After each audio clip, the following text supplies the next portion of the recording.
Hmm. Alors, OK, bonjour à tout le monde.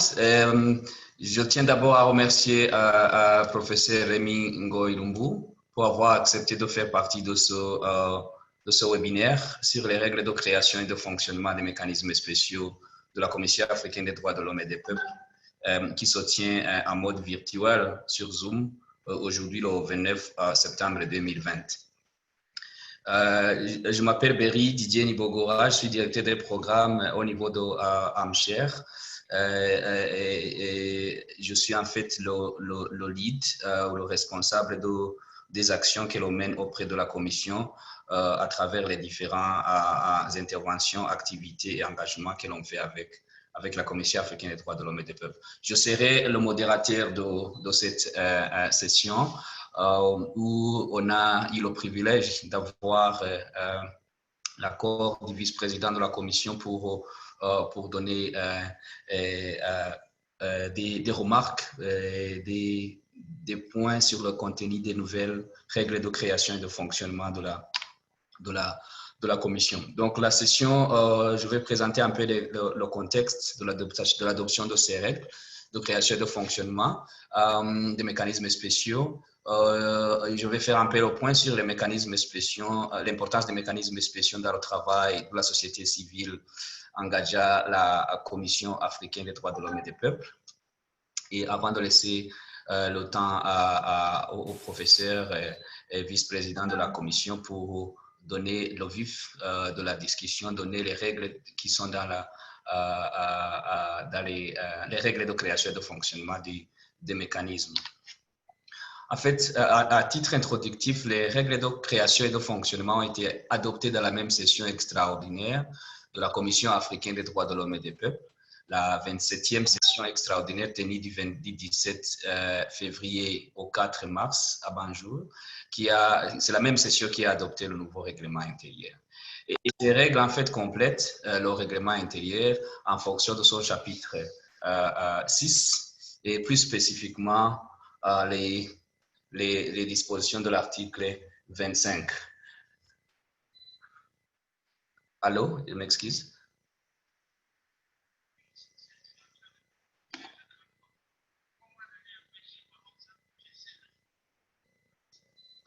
D'accord, avant, je vais demander à Stéphano de vous envoyer ça. OK. On s'excuse, il a un peu de problème de connexion.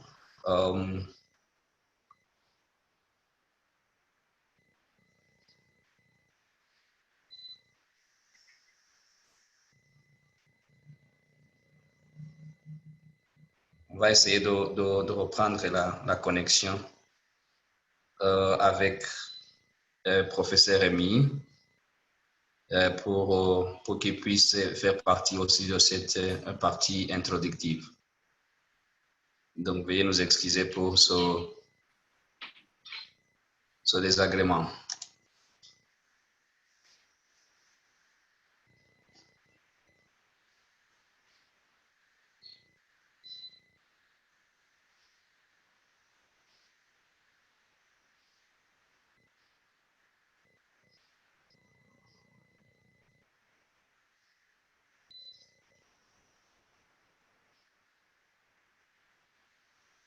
Et donc, en attendant de reprendre la connexion avec Rémi, avec professeur Rémi, je vais continuer à donner un peu cette partie introductive. Je disais que les règles de création et de fonctionnement ont été adoptées dans la même session extraordinaire, 27e session extraordinaire de la Commission africaine des droits de l'homme et des peuples réunie à Banjul du 14 février au 4 mars 2020. Et la même session a adopté le nouveau règlement intérieur. Donc, ces règles de création et de fonctionnement complètes, donc le règlement intérieur, en vertu du chapitre 6 et plus spécifiquement en vertu de l'article 25, paragraphe 1. Ces règles donnent des orientations sur les rôles et les responsabilités générales des titulaires de mandat, la composition et la nomination, la durée de l'exécution de leur mandat ainsi que les modalités de fonctionnement des mécanismes spéciaux. Je ne vais pas aller dans le fond de ces règles parce que je ne veux pas que mon intervention puisse empiéter sur ce que le professeur va nous partager. Mais je voudrais tout de même donner un peu l'importance des mécanismes spéciaux dans le travail de la société civile engageant la Commission africaine des droits de l'homme et des peuples. Donc, l'importance, en fait, en réalité, de cette session. Les titulaires de mandat jouent un rôle important dans leur domaine de compétences, soit thématique ou dans leur qualité de supervision des droits de l'homme dans des pays spécifiques. En fait, comme vous le savez, les titulaires de mandat ont un mandat thématique, mais aussi un mandat pays. Donc, la section sur les modalités de fonctionnement va élaborer davantage comment ils opèrent et les outils à leur disposition pour promouvoir ou protéger les droits de l'homme. Mais c'est en ces deux qualités, en fait, que la société civile pourra bien évidemment les engager ou les saisir, les interpeller pour répondre à des situations préoccupantes des droits de l'homme, soit dans leur pays ou dans leur domaine d'intervention.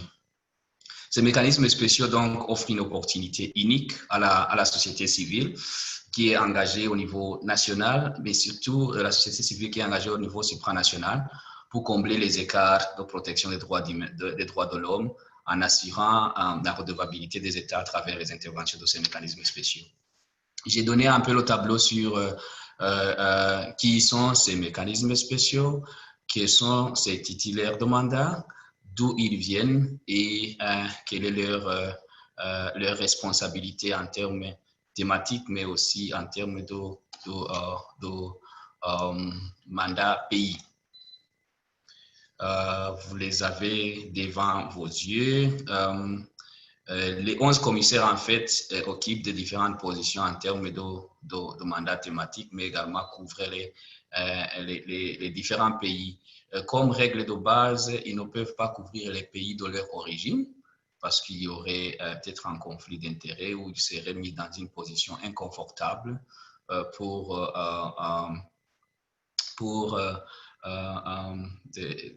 avoir à se prononcer sur ce qui se passe dans leur pays. Et on pourra même s'imaginer s'ils sont impliqués dans ce qui se passe, alors ça va être un pur conflit d'intérêts évident. Voilà, donc il couvre tous les pays d'Afrique, tous les pays qui sont partis à la charte. Il couvre les différents domaines thématiques qui ont été jugés importants par la Commission de par son travail, de par ses interventions historiques. Des différents mécanismes spéciaux ont été créés, défense des droits de l'homme, mécanisme spécial sur les prisons, les conditions de détention et les actions de la police, mécanisme spécial sur l'asile, les réfugiés et les déplacés internes et les questions de migration, mécanisme spécial sur la torture, mécanisme spécial sur les droits de la femme, mécanisme spécial sur les procédures de plainte, mécanisme spécial sur les personnes âgées et les personnes handicapées, un groupe de travail sur le droit économique, social et culturel, un groupe de travail sur la peine de mort, un rapporteur spécial sur la liberté d'information et d'expression et l'accès à l'information, un groupe de travail sur les industries extractives et les violations relatives des droits de l'homme, et un comité sur les droits des personnes vivant avec le VIH-Sida, ceux qui sont affectés ou infectés ou à risque du VIH, et enfin le groupe de travail sur les populations autochtones. Donc, les différents commissaires viennent de différents pays et occupent des positions de présidence ou de rapporteur spécial ou de présidence du comité ou président du groupe de travail ou de rapporteur spécial sur un mécanisme spécifique, mais en même temps, ils couvrent des pays, des différents pays d'Afrique. Donc, quelles sont les opportunités de la société civile? Et ça, c'est le dernier slide de ma part. Donc, compte tenu de l'importance de ces mécanismes spéciaux, les mécanismes spéciaux, en fait, constituent l'un des chemins ou l'un des canaux ou l'un des outils à la disposition de la société civile pour promouvoir et protéger les droits de l'homme, interpeller les mécanismes supranationaux pour combler les écarts de protection des droits de l'homme. Comme vous le voyez, les mécanismes spéciaux font partie donc de cette architecture ou des différents moyens ou des différents organes qui peuvent être utilisés par la société civile en partant du Conseil économique, socio-culturel, en partant des mécanismes ou des organes au niveau de l'Union africaine, le mécanisme d'examen par le pairs, le mécanisme des plaintes ou communication à la commission. L'autre voie est d'engager les commissaires pendant les visites pays ou pendant les sessions de la Commission africaine des droits de l'homme et des peuples. Pendant les sessions de la Commission, on peut les engager pendant les examens périodiques en soumettant des rapports parallèles ou en faisant des déclarations si on a le statut d'observateur. Voilà donc un arsenal d'outils ou de canaux par lesquels la société civile pourra s'engager et qui les mécanismes spéciaux donc font partie d'un des mécanismes, d'un des canaux importants pour engager la session ou engager la protection, ou améliorer la protection et la promotion des droits de l'homme. Donc, je vais donner la parole au président, au vice-président de la commission, professeur Rémy, pour nous donner davantage la quintessence du contenu de ces règles de création de fonctionnement. À vous, professeur. Merci beaucoup, Berry. Je souhaite d'abord te remercier toi-même et remercier Synergia pour l'opportunité qu'il nous offre ce jour, ce 29 septembre 2020, pour pouvoir échanger avec quelques organisations de la société civile autour de la question de ce qu'on appelle en anglais des SOP, des règles de création, RCF en français. Hein? Je fais d'ailleurs partie, pour la petite histoire, des gens qui ont lutté pour que la traduction française des POS soit règles de création et de fonctionnement. J'espère que je voudrais d'abord m'excuser auprès de tous les participants. Moi, je vous capte très, très difficilement parce que le partage de connexion entre mon ordinateur et le téléphone ne permet pas que je vous suive sur l'ordinateur. Finalement, je me suis rabattu sur mon téléphone. Alors, je vous ai capté très difficilement, mais l'essentiel, je l'ai eu parce que le slide que vous avez commenté, vous nous avez fait l'amabilité de nous l'envoyer avant pour que nous puissions partager. Je voudrais d'abord, dans un premier temps, placer le contexte de cette réunion d'une heure que nous allons avoir.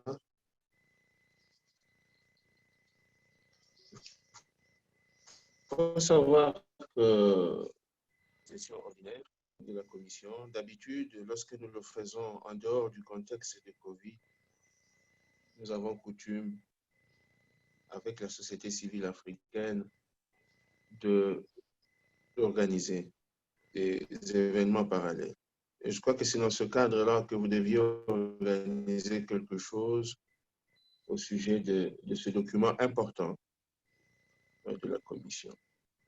Mais vu que c'était virtuel et que c'était difficile pour vous de le faire et pour nous de suivre, c'est tout à fait normal que vous ayez décalé. Donc, on se retrouve encore presque en pleine 65e session ordinaire qui continue de manière virtuelle. Et je tiens à vous féliciter pour avoir tenu à avoir cette réunion parallèle. Je voudrais également replacer le contexte, comme vous l'aviez si bien indiqué, de l'adoption de ces règles de création et de fonctionnement, de ces POS, de ces SOP.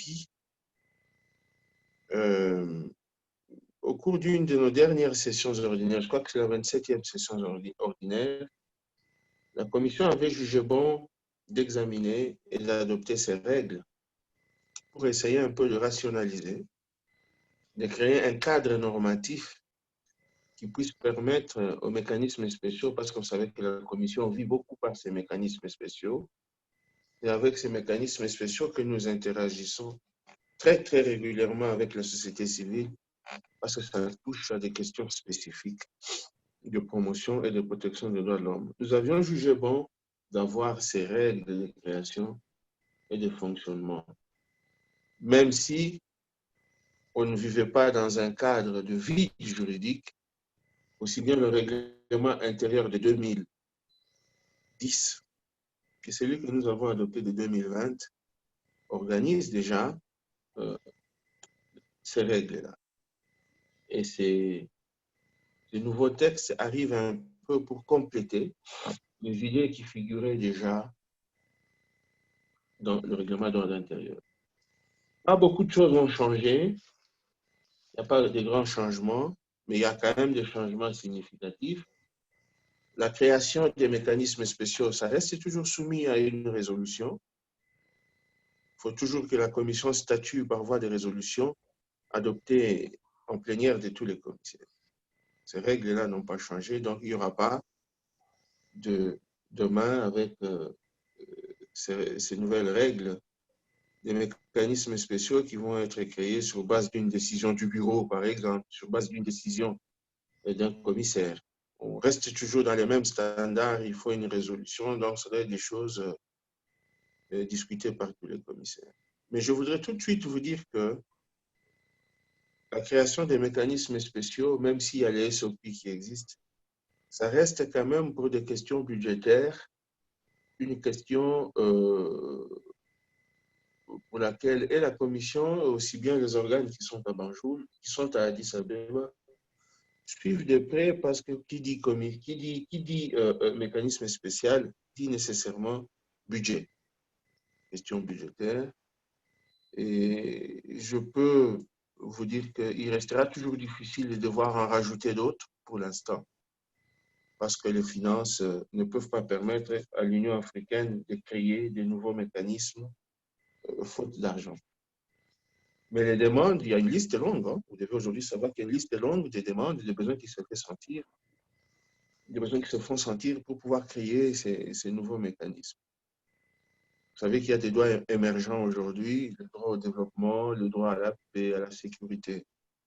Et au niveau de la Commission, on a toujours jugé qu'il était bon, peut-être opportun pour l'instant, de devoir avoir des mécanismes qui vont prendre en charge ces questions, qui ont un impact direct sur le développement de l'Afrique. Mais on ne l'a pas encore fait pour ces questions-là, pour des questions budgétaires. Ces règles de création et de fonctionnement, les RCF, n'ont pas changé quant au rôle et responsabilités générales des titulaires. Vous savez que, et ça c'est quelque chose de basique pour tous les mécanismes spéciaux, nous sommes appelés en tant qu'animateurs des mécanismes spéciaux, que ce soit le groupe de travail, que ce soit le comité, que ce soit les rapporteurs spéciaux, nous sommes appelés à rechercher des informations sur la manière dont les droits de l'homme sont mis en œuvre en Afrique. Mais comme nous ne travaillons pas seuls, nous travaillons avec nos partenaires, nous les recevons également, ces informations de nos partenaires, de la société civile, des synergies et des autres, dans le domaine spécifique de chaque partenaire. Nous recevons aussi ces informations des États, des institutions nationales des droits de l'homme, et nous sommes appelés à les examiner. C'est ça la responsabilité que nous avons. Nous sommes appelés à les examiner, à orienter et à proposer des actions adéquates pour mettre fin à une violation ou bien pour orienter certaines pratiques qui paraissent en marge ou bien contraires à la Charte africaine des droits de l'homme et du peuple. Nous avons également comme responsabilité de devoir coopérer, collaborer avec vous en tant que membre de la société civile. Et c'est ce que je fais d'ailleurs pour l'instant. C'est-à-dire, ensemble avec vous, nous pouvons partager les idées, mettre ensemble les stratégies pour pouvoir améliorer la qualité de la promotion et de la protection des droits de l'homme. Donc, la coopération avec la société civile, c'est quelque chose de très important, avec les États, les INDH, c'est quelque chose pour lequel nous tenons vraiment à cœur et les SOP sont arrivés pour renforcer encore cette partie-là parce que nous avons l'obligation d'interagir avec vous pour pouvoir trouver des solutions aux problèmes qui se posent à l'Afrique.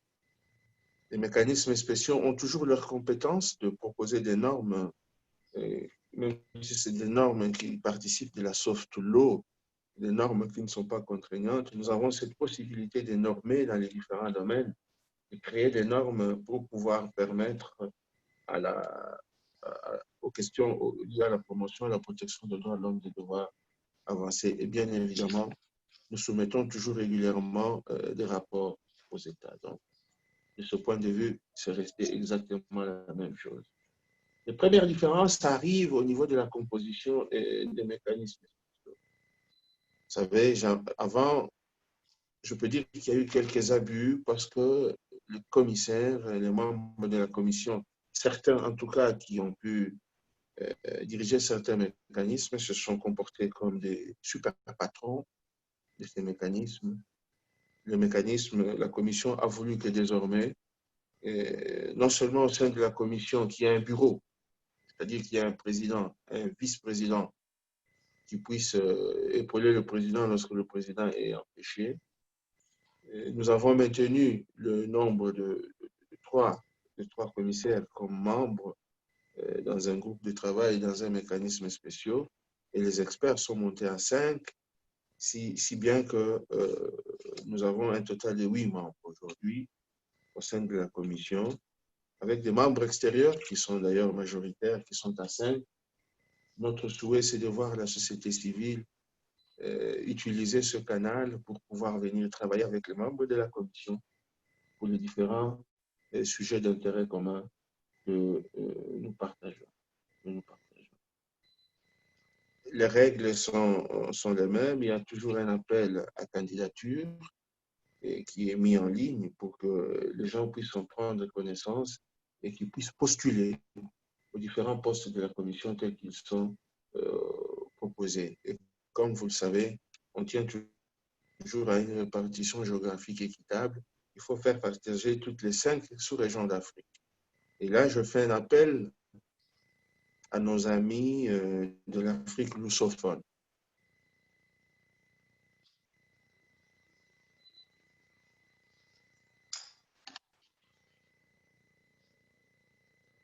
Allô, on semble avoir perdu.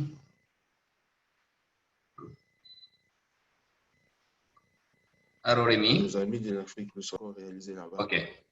une ou deux activités. La partie centrale, moi qui me plaît beaucoup, c'est la partie code de conduite des titulaires de mandat. Il a semblé important de cadrer un peu les actions des titulaires de mandat, que ce soit le président des comités, que ce soit le vice-président des comités, que ce soit le président du groupe de travail, que ce soit les rapporteurs spéciaux. Un certain nombre de règles de conduite paraissaient tout à fait importantes. Je sais que des questions vont provenir de là. C'est des questions qui font débat. Mais chaque année, l'Union africaine envoie les comités d'éthique. Il y a tout un comité d'éthique qui circule dans les différents organes pour pouvoir former les élus et les autres membres de la commission sur l'éthique, les règles de conduite au niveau de l'Union africaine. Ça va des règles de comportement et de l'éthique au bon sens du terme, des règles de performance et en tout cas des règles de, de gestion même de ces organes, ce qui est une bonne chose. Et parmi ces règles, nous combattons l'incompétence, nous combattons l'absence d'intégrité et d'impartialité, d'équité, d'honnêteté, de bonne foi. Nous refusons la corruption, nous refusons les cadeaux, parce que vous savez que celui qui vous donne le cadeau, il peut toujours par la suite vous demander des services qui risquent d'aller à l'encontre des dispositions de la charte. Mais la chose la plus importante, c'est l'indépendance du commissaire vis-à-vis des partenaires avec qui nous travaillons. Il serait bon de rappeler ces règles-là. Et surtout, le conflit d'intérêts, éviter d'utiliser toutes les informations que nous avons eues dans le cadre de nos fonctions comme commissaire et comme membre du bureau, dans le cadre de nos activités privées. Nous renonçons aux honneurs, aux décorations, pour autant que ces honneurs et ces décorations puissent remettre en cause notre intégrité et notre indépendance. Alors, les mesures de fonctionnement des mécanismes spéciaux, c'est des choses qui existaient déjà avant, on le faisait dans la pratique, mais maintenant il a semblé nécessaire de le formaliser. Que peut faire un mécanisme spécial lorsqu'il y a des allégations sur les violations des droits de l'homme? Vous avez le texte, et vous savez que nous faisons beaucoup de choses. Soit individuellement, un mécanisme peut agir par des mécanismes qui lui sont propres, des lettres d'appel urgent, ou bien les mécanismes peuvent aussi travailler de manière conjointe. Mais la chose la plus importante qu'a introduit les ECOP, les RCF, c'est le fait que même si nous initions quelques actions conjointes, il y a parfois des blocages qui existent en interne au niveau de la commission parce que d'autres commissaires ne sont pas convaincus et c'est la voie qu'il faut suivre lorsqu'on propose une action. Mais ici, nous avons évité le blocage parce qu'en cas de mésentente, nous donnons, n'est-ce pas, la possibilité au commissaire qui a initié cette action conjointe à continuer à agir seul sans qu'il ne puisse y avoir de blocage. Donc, nous avons maintenu les appels urgents, nous avons maintenu des lettres de préoccupation pour certaines situations qui se présentent à nous, où nous sommes dans l'impossibilité de devoir faire des lettres d'appel urgent. On fait des lettres de préoccupation, tout comme on adresse aussi des lettres de remerciement pour des États, pour des organisations de la société civile africaine, pour les INDH qui acceptent de collaborer avec le mécanisme, qui apportent leur concours. Nous leur adressons souvent des lettres de remerciement. Il ne nous est pas empêché, dans les règles de fonctionnement de mécanismes spéciaux, de publier des communiqués de presse ou faire des déclarations publiques avec des recommandations pour pouvoir faire face à certaines situations qui se présentent au niveau de nos mécanismes. Nous le faisons, nous continuerons à le faire, soit individuellement, soit conjointement avec d'autres mécanismes. Nous gardons la possibilité de continuer à faire des visites pays, des visites de plaidoyer dans certains pays au titre des mécanismes spéciaux, comme nous le faisions également par le passé. Et ici, on a fait que le formaliser. Nous sommes preneurs des rapports thématiques que nous pouvons initier avec nos partenaires que vous êtes, des études que nous pouvons partager avec vous. Le SOP en parle également. Et comme vous le savez, je l'ai dit dans mon introduction, des rapports. Nous faisons des rapports régulièrement sur l'avancement des mécanismes. Nous attendons beaucoup de vous, surtout sur le plan des études thématiques. Il faudrait que la société civile puisse, ensemble avec nous, nous puissions travailler ensemble pour que nous puissions produire ces études thématiques qui restent quand même quelque chose d'important parce qu'elles permettent d'orienter la Commission sur un certain nombre d'actions qu'elle cherche à prendre. Nous vous invitons à venir participer, à vous approprier ces règles de création et de fonctionnement des mécanismes spéciaux, parce que c'est le canal idéal par lequel vous et nous allons continuer à interagir, sans oublier bien évidemment le règlement d'ordre intérieur qui est là pour nous aider à partager nos rapports. Voilà à peu près ce que je peux. J'ai survolé le document parce que chacun de vous a le document. Ça ne sert peut-être à rien d'aller dans les détails. Et il faudrait donner aussi la parole à d'autres amis de la société civile qui peuvent avoir des préoccupations. Cher Berry, voilà ce que je pouvais vous dire d'abord à ce stade, juste pour planter le décor. Sinon, pour le reste, je suis là pour vous. Mais après, tout de suite, j'aurai un autre webinaire. J'espère que nous allons respecter l'emploi du temps. Ouais. Merci bien. Merci beaucoup, prof. Merci beaucoup pour votre disponibilité. On est conscient des soucis de connexion Internet. On habite un continent qui a toujours un long chemin à parcourir pour parvenir à faire ces réunions ou ces rencontres virtuelles, une réalité de ces rencontres dans des conditions optimales. Je vais ouvrir l'opportunité aux autres de poser des questions, mais j'ai déjà 3 questions que j'aimerais partager avec vous pour votre réflexion. Et après, je vais ouvrir l'opportunité aux autres de de poser aussi des questions. Donc, la première, c'est une question par rapport avec le code de conduite, la section sur le code de conduite qui est inclus dans les règles de création et de fonctionnement des mécanismes. Est-ce que c'est une demande qui aurait résulté de la décision 1015 qui est venue du Conseil exécutif, ou bien c'est des mesures ou des dispositions du code de conduite qui étaient déjà dans le fonctionnement des mécanismes spéciaux? Ça, c'est la première question. La seconde, c'est sur les questions de composition, les mécanismes, les règles de fonctionnement et de création et de fonctionnement parlent d'un maximum de 8 membres d'un groupe de travail ou d'un comité, avec 3 commissaires et 5 experts. Qu'en est-il en fait des cas où le nombre total est inférieur à 8? Est-ce qu'il y aurait d'autres règles peut-être non écrites qui vont gérer les questions de proportion ou les questions de composition pour que l'on puisse avoir un peu plus de clarité à ce qui se passe quand le nombre de membres n'est pas maximal. Et troisièmement, ou la dernière question, elle s'appuie sur ce que vous venez de nous partager sur les limites liées à la possibilité de créer des mécanismes spéciaux additionnels, compte tenu des contraintes budgétaires et aussi des résistances de la part des organes de l'UA qui donnent le budget. Et comment est-ce que la Commission envisage donc répondre aux besoins réels et pertinents qui émergent après la création de ces mécanismes?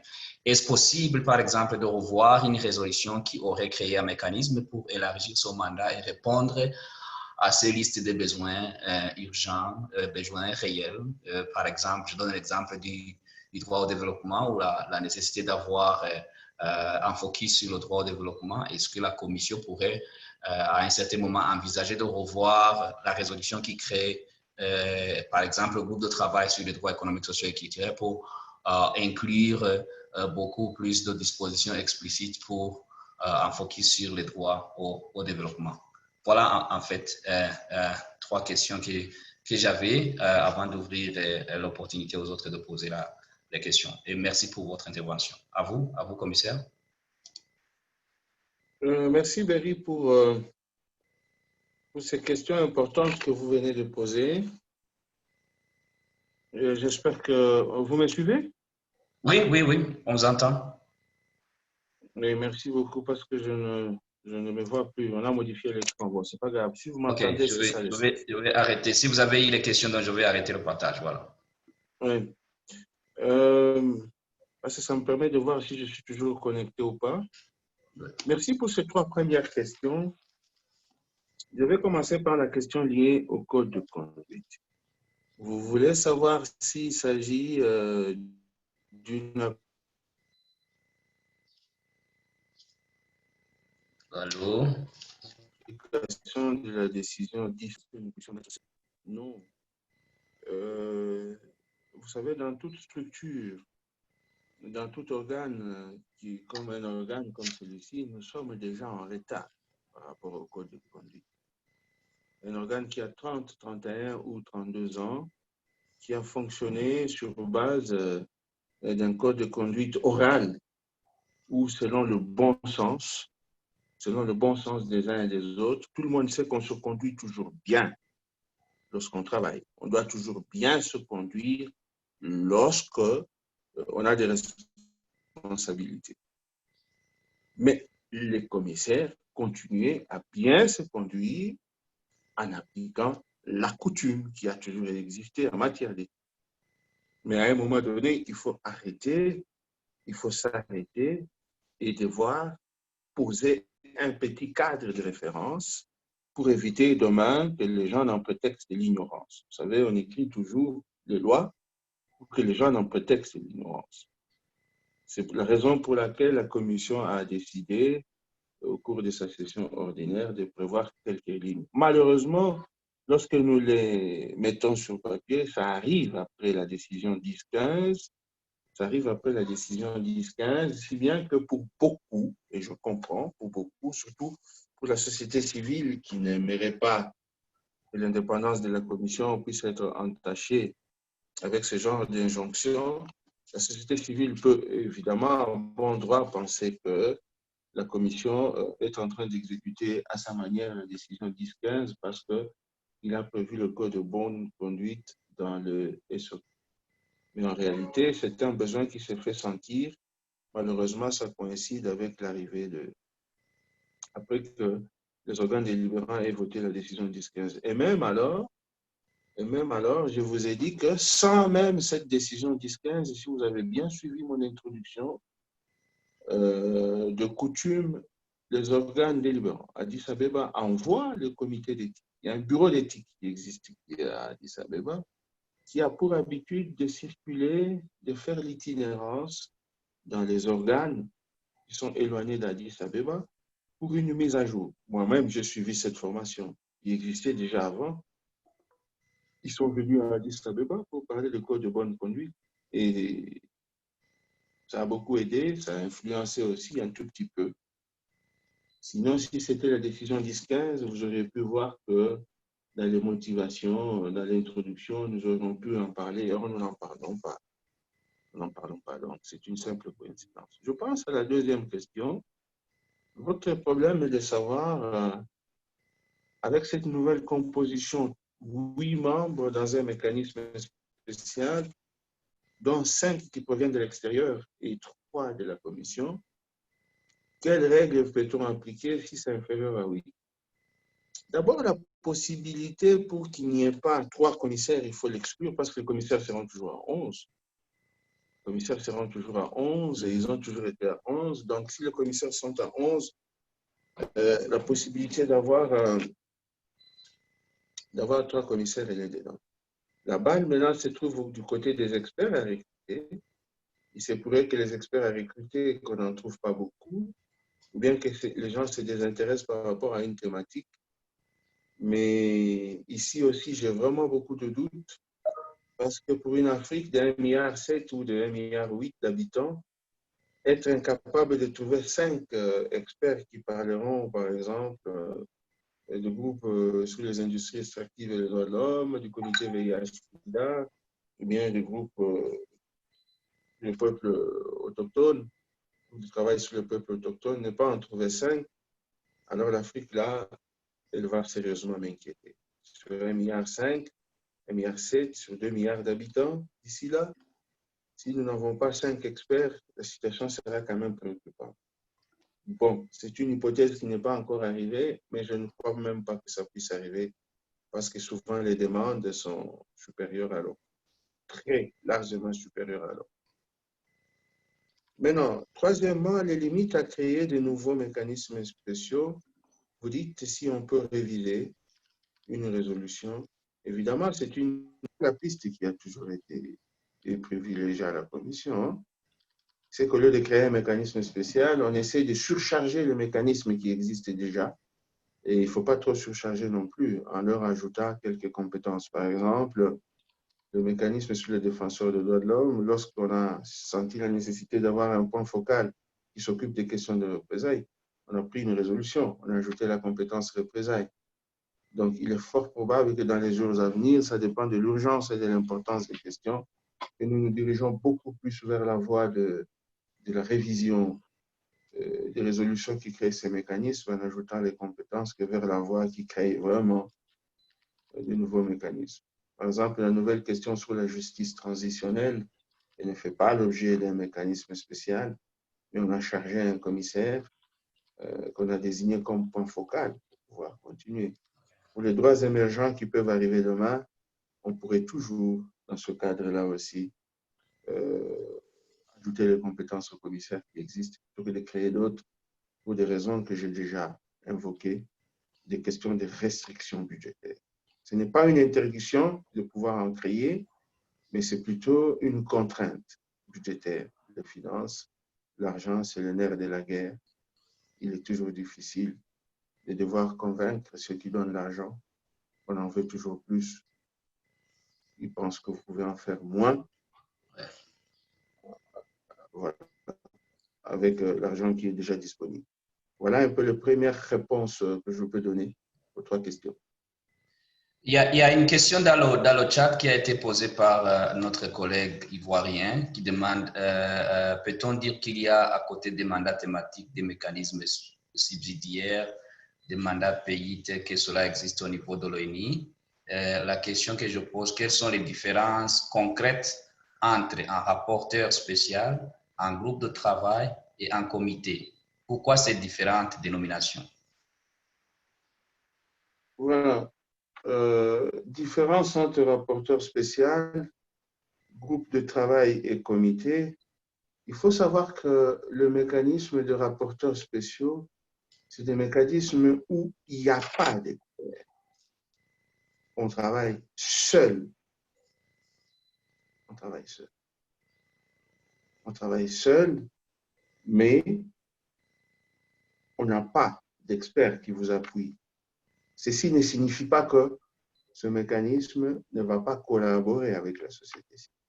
Un rapporteur spécial, il est seul, il ne travaille pas avec les autres commissaires, il est seul à bord, si je peux dire. C'est comme un rapporteur spécial, c'est comme le monoplace de Formule 1. Si vous suivez le sport généralement, il n'y a qu'une place, un seul chauffeur qui conduit le véhicule et qui l'amène au bon port jusqu'à la ligne d'arrivée, c'est-à-dire jusqu'à la session. C'est ça le rapporteur spécial. Mais ça reste un mécanisme spécial. Tandis que le groupe de travail, c'est un groupe, comme son nom l'indique, où vous n'êtes pas seul. Vous êtes presque dans un, on peut dire, dans un véhicule où vous êtes à plusieurs. Vous êtes à 8. Vous êtes à 8 pour traiter des questions qui sont liées à cette thématique-là. Vous êtes à 8, dont 3 membres de la commission, 5 experts. Mais ça reste aussi un mécanisme spécial qui obéit au même rôle et aux mêmes responsabilités, comme j'avais eu à le rappeler lorsque je parlais des RCF, des règles de création et de fonctionnement. Donc, vous vous mettez à plusieurs. On se met à plusieurs, une partie commission et une partie expert étranger, extérieur. Il en va de même des comités, mais là, la question que vous allez poser, pourquoi on ne pouvait pas appeler tout ça des...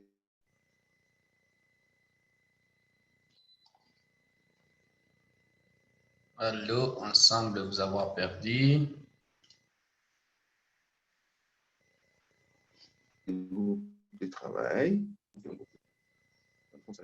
Ce qu'il faut retenir, grosso modo, c'est qu'il y a des mécanismes spéciaux où le membre de la commission est seul et tous les autres mécanismes spéciaux où il y a des experts et quelques membres de la commission qui se mettent ensemble et ça s'appelle comité et ça s'appelle groupe de travail. C'est juste une dénomination qui change.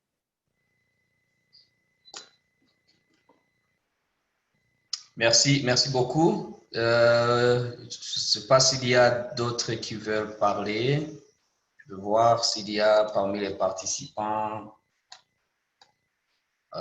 où ils peuvent lever les mains.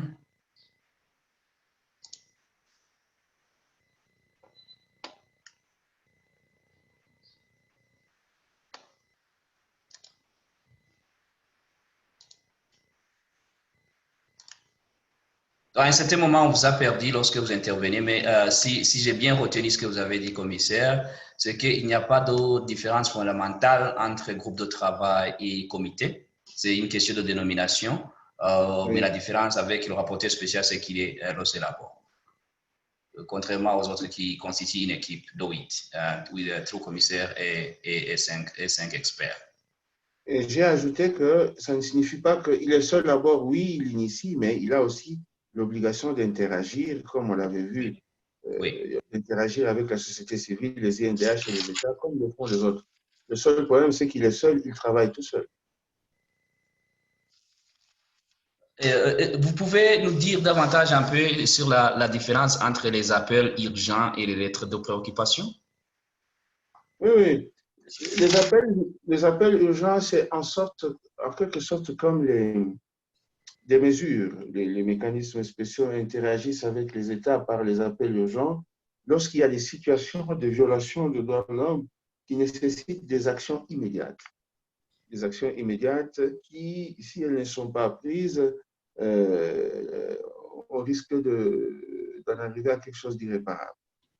Comme lorsque nous prenons les mesures conservatoires, en attendant qu'on prenne une décision sur le fond, lorsque nous examinons les communications. Donc, les appels urgents cherchent à prévenir ce genre de dommages, ce genre de situations qui risquent d'être irréversibles par la suite, si nous n'agissons pas vite. Mais par contre, pour les mécanismes, pour les lettres de préoccupation, ce sont ces autres situations où nous ne pouvons pas carrément recourir à l'appel urgent, mais nous voulons attirer l'attention des gouvernements sur une situation pour laquelle nous pensons qu'ils peuvent agir pour pouvoir stopper les violations de droits de l'homme qui existent. Pour être beaucoup plus concret, par exemple, les gens sont en train d'être maltraités dans un pays X, parce qu'il y a traite des êtres humains, parce qu'il y a ceci ou cela. Ça se passe sur le territoire de ce pays qui est un des 55 pays d'Afrique. On peut adresser directement une lettre d'appel urgent sur un cas spécifique qui se passe sous la juridiction. Vous connaissez le principe de juridiction, c'est que les États sont responsables de la violation des droits de l'homme qui se passe sur leur territoire. Tant que ça se passe sur leur territoire et que c'est une situation qui appelle une intervention sans laquelle l'irréparable peut être commis, nous adressons une lettre d'appel urgent. Maintenant, pour les lettres de préoccupation, c'est pour toutes ces autres situations où nous sommes dans l'impossibilité de devoir demander à l'État, par une lettre d'appel urgent, de devoir rendre compte de manière circonstancielle. Alors, par exemple, une situation se passe en dehors d'une juridiction. Vous savez, par exemple, ces Africains qui sont maltraités en Asie. Ça peut être comme, c'est le dernier cas en date, vous avez par exemple les ressortissants éthiopiens qui se trouvent maltraités dans les pays, dans les Émirats arabes. Que doit faire la Commission? Il s'agit des Africains dont les droits de l'homme sont violés. Ça paraît prima facie contraire à la Charte africaine des droits de l'homme et du peuple, mais ça se passe sur une autre juridiction où nous n'avons pas compétence. Tout ce que la Commission peut faire, c'est de faire une lettre de préoccupation, attirer l'attention, par exemple, des gouvernements d'Afrique dans l'ensemble ou d'un pays spécifique en disant le sort des Africains qui vivent dans tel pays, sur tel continent, n'est pas enviable au titre des droits de l'homme. La Commission est préoccupée par cette situation qui est quand même grave parce qu'il y a des viols, il y a des décès, il y a d'autres atteintes aux droits humains fondamentaux. Nous faisons une lettre de préoccupation pour dire au gouvernement que nous sommes inquiets par rapport à la situation et que nous les invitons, nous attirons leur attention par rapport à la question. Donc, quand on est dans l'impossibilité de faire une lettre d'appel urgent, c'est une lettre de préoccupation qui est l'outil approprié. Et j'ai donné l'exemple de ces ressortissants éthiopiens qui sont pour l'instant maltraités en Asie. Nous ne pouvons rien faire. Il s'agit des Africains, oui, certes, mais nous ne pouvons rien faire parce que nous n'avons pas la compétence territoriale, nous n'avons pas la compétence juridictionnelle. Mais nous écrivons au gouvernement d'Afrique ou au gouvernement de la République fédérale d'Éthiopie pour attirer son attention par rapport à ce sujet, pour lui exprimer notre préoccupation parce que nous sommes dans l'impossibilité de lui demander de rendre compte de manière circonstancielle dans la mesure où ce gouvernement-là n'a pas non plus la maîtrise de ces violations des droits de l'homme. Tout ce que nous lui demandons, c'est d'exercer ce qu'on appelle la protection diplomatique. Par ces canaux diplomatiques et politiques, il puisse attirer l'attention de ces gouvernements étrangers qui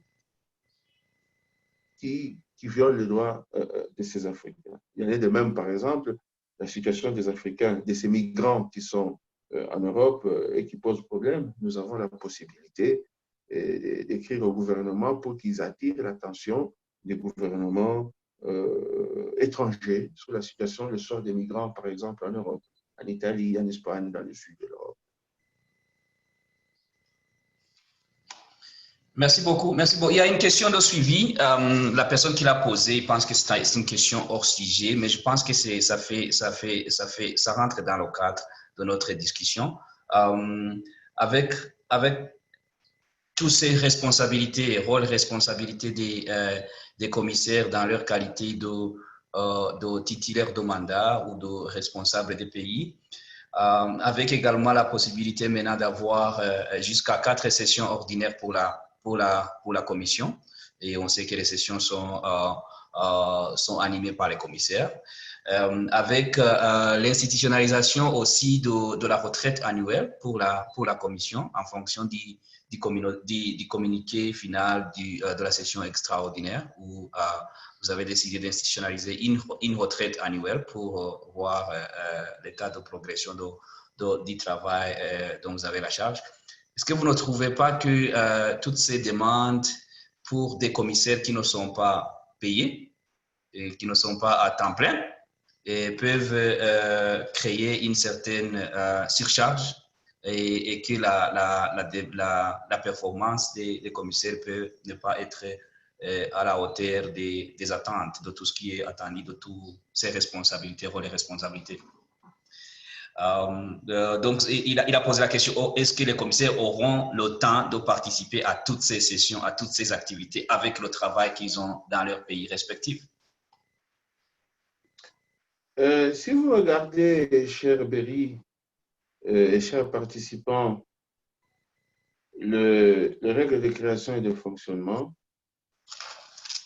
nous sommes appelés dans les règles de bonne conduite à investir notre expertise personnelle dans l'accomplissement de nos mandats lorsque nous animons les mécanismes spéciaux, mais également notre temps, le temps. Lorsque vous acceptez de devenir commissaire, vous acceptez aussi de donner de votre temps pour ce mandat-là. Vous ne pouvez pas vous dérober derrière les considérations temporelles pour ne pas exercer votre mandat. C'est ainsi que lorsque Synergia m'a contacté, vous savez que nous avions reporté, j'avais des engagements à l'université où je devais enseigner et aujourd'hui j'ai encore des engagements où je dois enseigner. Il y avait des engagements où je devais enseigner, mais j'ai dû couper la poire en deux, c'est-à-dire me mettre à la disposition de la société civile pour un événement parallèle qui aurait dû être organisé au cours de la session. Donc, les questions de temps, pour moi, c'est des questions qui sont déjà résolues.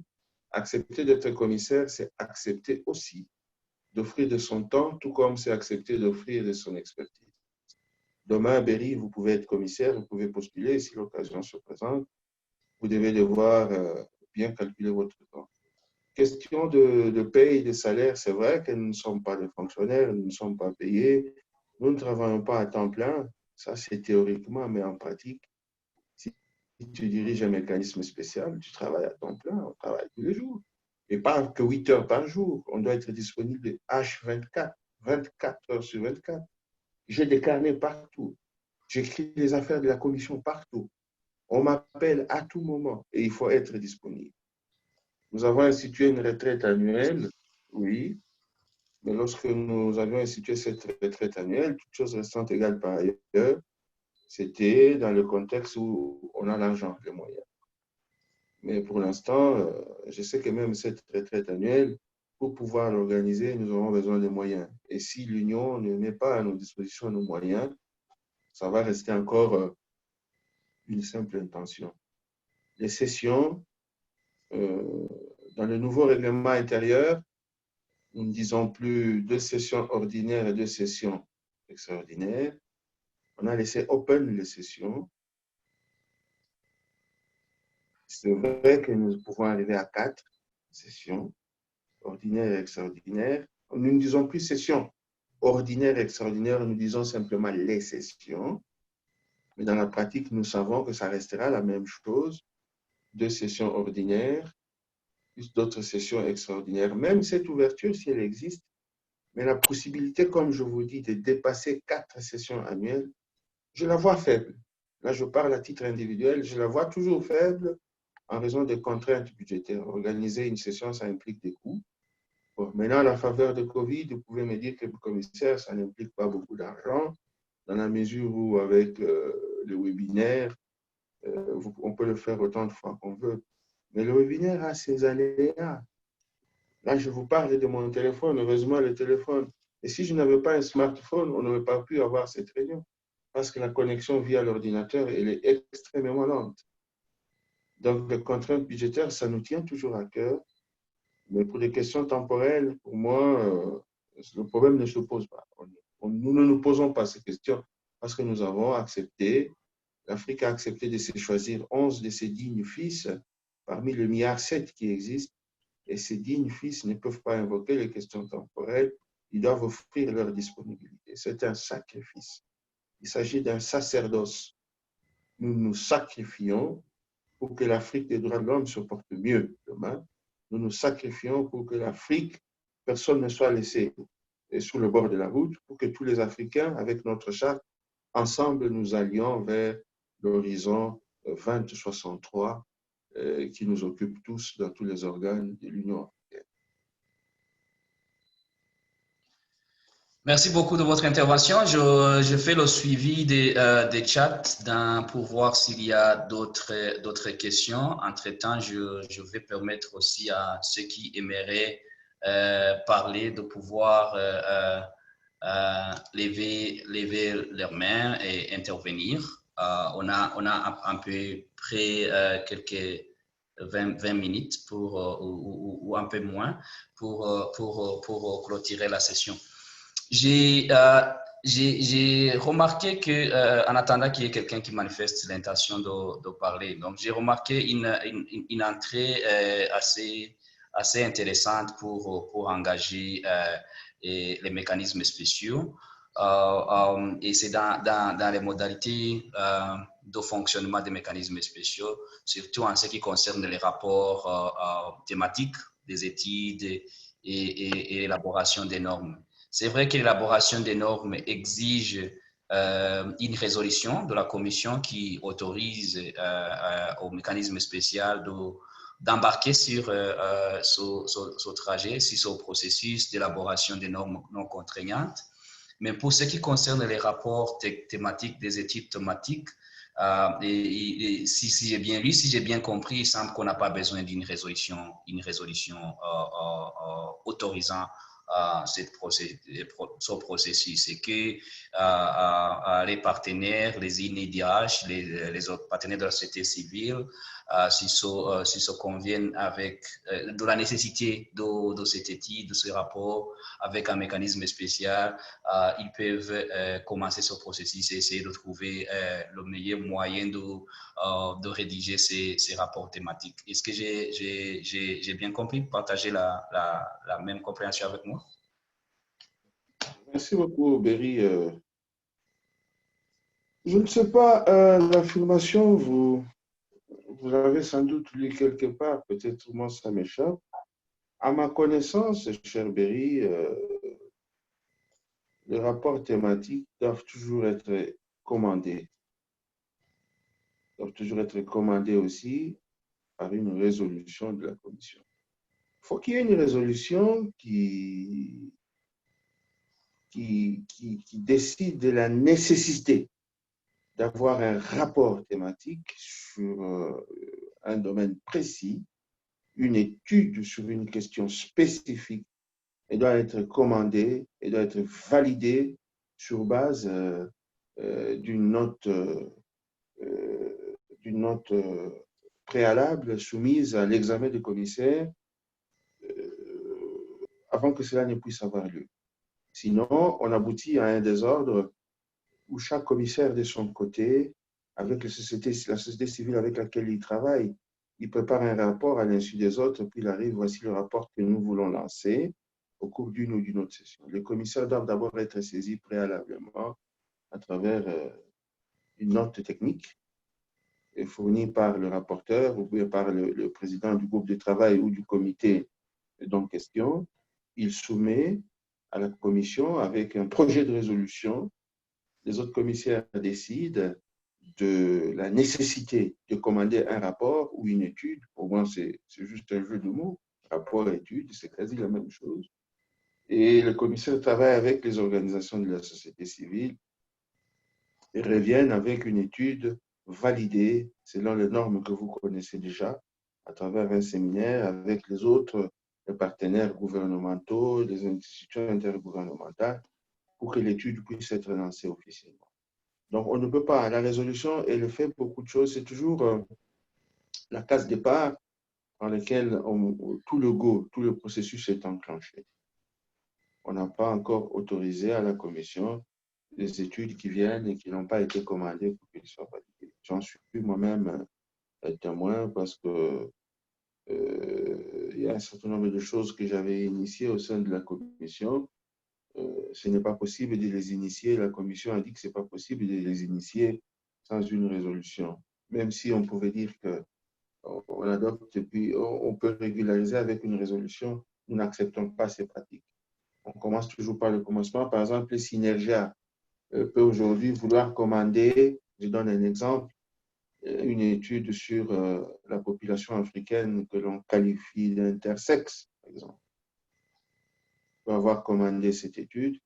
Alors, il faut une note expliquant la question, expliquant comment la question n'est pas prise en charge, expliquant comment il y a nécessité d'avoir une étude à ce sujet. Elle arrive avec, et la commission adopte une résolution et responsabilise un des commissaires sur cette question. C'est problématique, ça peut être celui du groupe de travail sur le droit économique socio-culturel ou un autre. En tout cas, tout commissaire qui est intéressé par la thématique ou deux commissaires pour qu'ils puissent travailler avec cette organisation, à d'autres qui vont se joindre dans cette organisation et pouvoir produire une étude demain ou un rapport. Mais une résolution, ça reste la norme, ça reste la référence. C'est la résolution qui actionne même le process. Merci beaucoup de cette clarification. Donc, j'avais eu une différente impression quand j'ai lu les règles de création et de fonctionnement, parce qu'on parlait d'une résolution qui initie ou qui autorise pour les processus d'élaboration des normes non contraignantes ou d'un projet de protocole. Mais il y a toujours des règles écrites et des règles non écrites, des règles qui ressortent de la pratique et qui guident les différents organes. Je ne vois pas de mains ou d'autres questions additionnelles. Est-ce qu'il y a peut-être des remarques conclusives, des remarques, des recommandations en termes de suivi de la prochaine étape, des conseils à donner à la société civile avant qu'on puisse clôturer? Merci beaucoup, Synergia. Merci à tous les participants qui n'ont pas pu s'exprimer verbalement, mais qui se sont exprimés par écrit. La Commission africaine des droits de l'homme et des peuples se tient à la disposition de la société civile dans ce contexte très, très difficile de pandémie du COVID-19. J'utilise toujours le COVID-19 au singulier, là où d'autres parlent de la COVID-19. Nous tenons à vous remercier parce que c'est avec vos efforts que nous continuons à maintenir la flamme des droits de l'homme en Afrique. Il ne faudrait pas que cette flamme puisse s'éteindre. Seule la Commission ne peut absolument rien faire parce qu'elle ne peut pas être partout dans chaque pays, dans chaque coin de l'Afrique pour s'occuper des questions de promotion et de protection des droits de l'homme. Mais avec l'appui de la société civile, des INDH et des autres partenaires, des organisations intergouvernementales, nous faisons vivre l'Afrique avec le peu de moyens que nous sommes. Mon vœu, mon souhait, c'est que cette pandémie puisse être derrière nous et que nous puissions reprendre nos activités en présentiel en parlant directement aux gens. Moi, j'ai fait 6 mois, j'étais bloqué en Belgique. J'ai bravé le virus. Je suis arrivé en République démocratique du Congo parce qu'il y a des questions urgentes en matière de droits de l'homme qui ne peuvent plus attendre. Je prends mes précautions. J'utilise les gestes barrières, je porte des masques, je vais enseigner. Si je ne viens pas enseigner les jeunes gens à l'université, leur avenir est gâché. Si vous ne faites pas ce séminaire pour qu'on comprenne les SOP, la société civile qui voit un texte qui lui tombe comme ça, comme un cheveu dans la soupe, n'est pas mobilisée.